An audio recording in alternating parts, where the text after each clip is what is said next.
Hindi ito kapalaran, ginagawa nila sa akin. Kaya man ito malawak ng mamamayan at nagpuprotesta upang labanan ang ganito ay sistigo ng korupsyon dito sa ating bansa. Maliban sa mga baybayin, hanggang doon sa laot, partikular sa West Philippine Sea, inaagawan ang mga mangisda na karapatan at kinabangan ito. Biktima kami ng interes sa pandarambong, ang numero salot na nagpapayos ng bayang Pilipino, ang interes ng China, pamunahin ang interes ng Estados Unidos. Matatandaan natin yung panahon ni Duterte, sa kabila, may pagtagumpay natin ang ating laban sa desisyon ng Permanent Court of Arbitration na sa act ng West Philippine Sea. Subalit, anong ginawa ni Duterte? Naging sunod-sunuran siya kung sa kanyang amo ay Palestine tayo.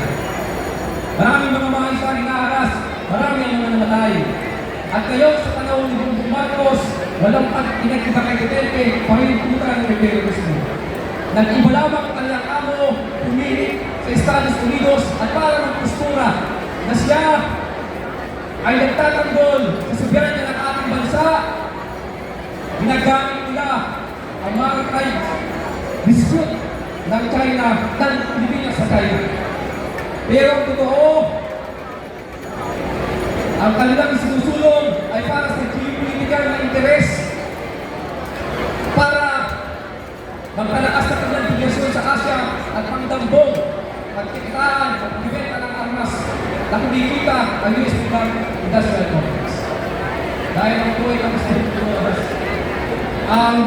Yan ang malinaw na batayan kung bakit patuloy naghihirap ang mga mangisda, ang mamamayang Pilipino. Walang iba na nagpapayag sa atin, walang iba na ugat ng kahirapan ay mismo kakusado dito sa ating bayan at imperialismo, feudalismo, burok at kapitalismo. Kaya ang isigaw, imperialismo! Feudalismo! Burok at kapitalismo! Bongbongismo! Bongbongismo! Burok na estado! Maraming salamat po.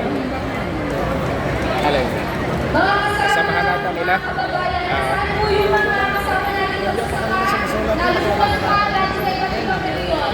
Nakitaas na ang mga kamay.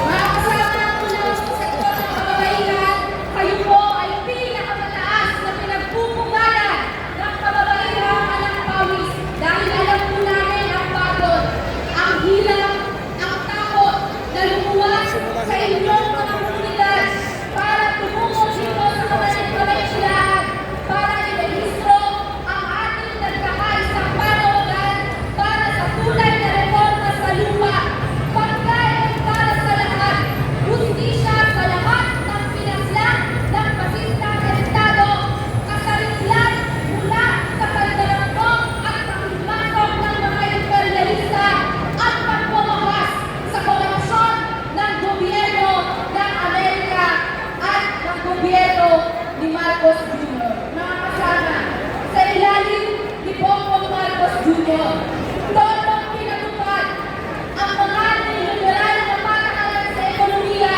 lalong-lalo na po ang liberalisasyon sa agrikultura, kung saan hindi lamang tayo binabaha ng tubig ulan dito sa ating bansa.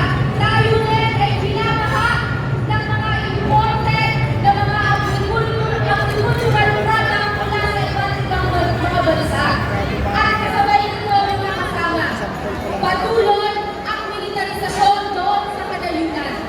Ilang mga kababaihan na ba at mga bata ang pinagsamantayahan, inabuso ng mga pulis at militar doon sa Mentong Mindoro, doon sa Cagayan Valley, doon sa Mindanao, sa iba pang bahagi ng ating bansa. Ilang mga magsasaka ba ang pinasakal na sa Negros, sa Mindoro, sa Batangas, sa Quezon, at sa iba pang rehiyon ng ating bansa?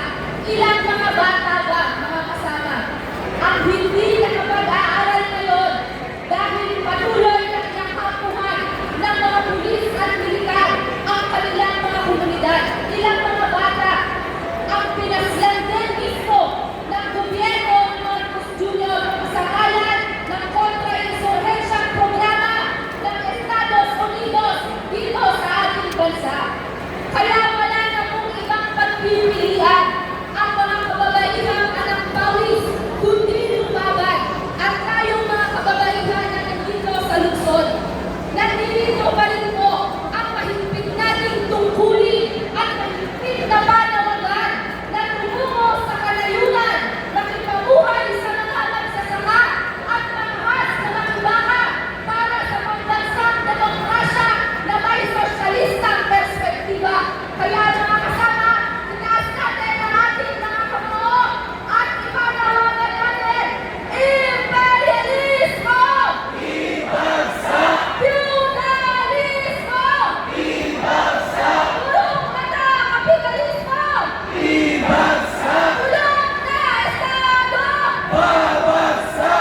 mahirap na rin ang galit ng sambayan ng Pilipino.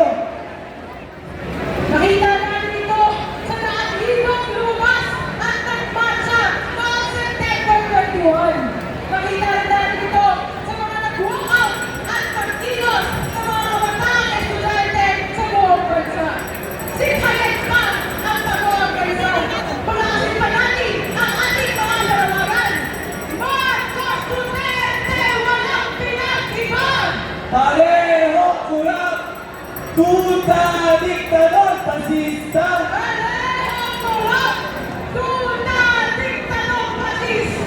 Marcos Duterte, walang pinag-iba. Mga kasama, dadako na po tayo sa dulo ng ating programa.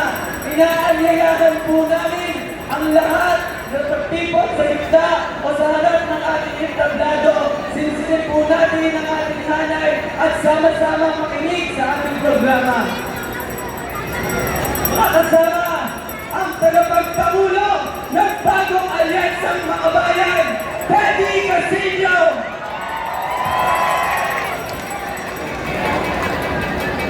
Isang mapaghimagsik na pagbati mula sa bagong alyansang mga bayan at taas na maong pagpupugay sa mga uring magsasaka. Mabuhay ang uring magsasaka! Meron ba dito first timer sa Mendiola? Meron? Palagpakan natin ang mga first timer sa Mendiola! Ako po, 39 years na mula nung una